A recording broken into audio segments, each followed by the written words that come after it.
$28 billion. I don't have to tell you things are bad. Everybody knows things are bad.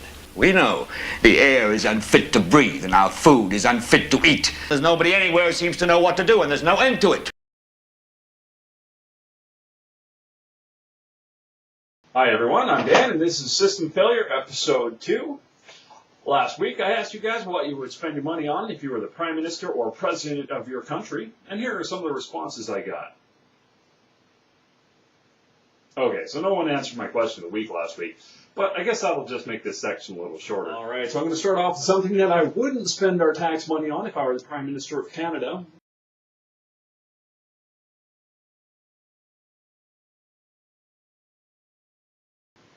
Self-defense is one thing, but invading a foreign country, for oil no less, is something entirely different. So far, the Canadian government has spent $28 billion on this war in the Middle East.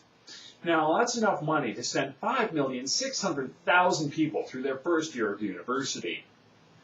I'd tell you how much the Canadian government spends on education, but they don't.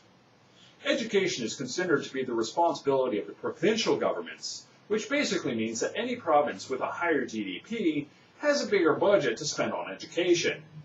Now, I think this should be the responsibility of the federal government, so that each province is assigned the same amount per capita for education.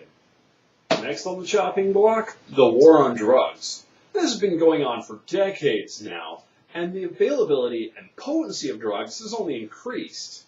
What this tells me is that the government needs to focus more on successful drug policy, such as that in Holland, where they believe in rehabilitation over incarceration. Throwing a junkie in a cell for a few months is not going to help them get clean.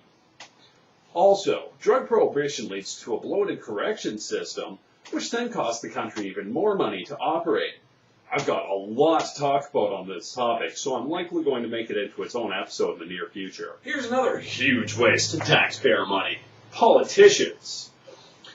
MPs make an average of $70,000 per year. That's before you add in the housing allowances, expense accounts, and bonuses. The average two-parent family makes about $85,000 per year, or roughly half of what politicians make. Now, this is simply unacceptable. Next to stock traders, politicians contribute the least to our society.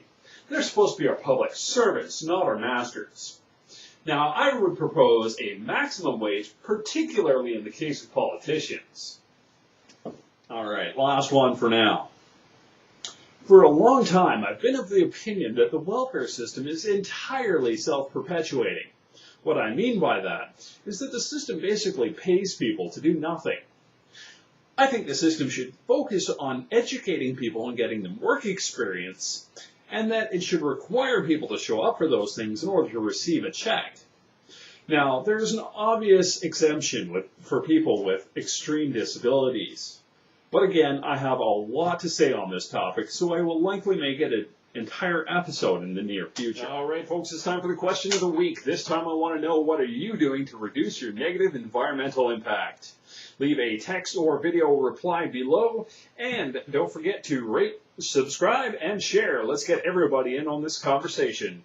Well, that's it for this week. Until next time, keep thinking. Peace.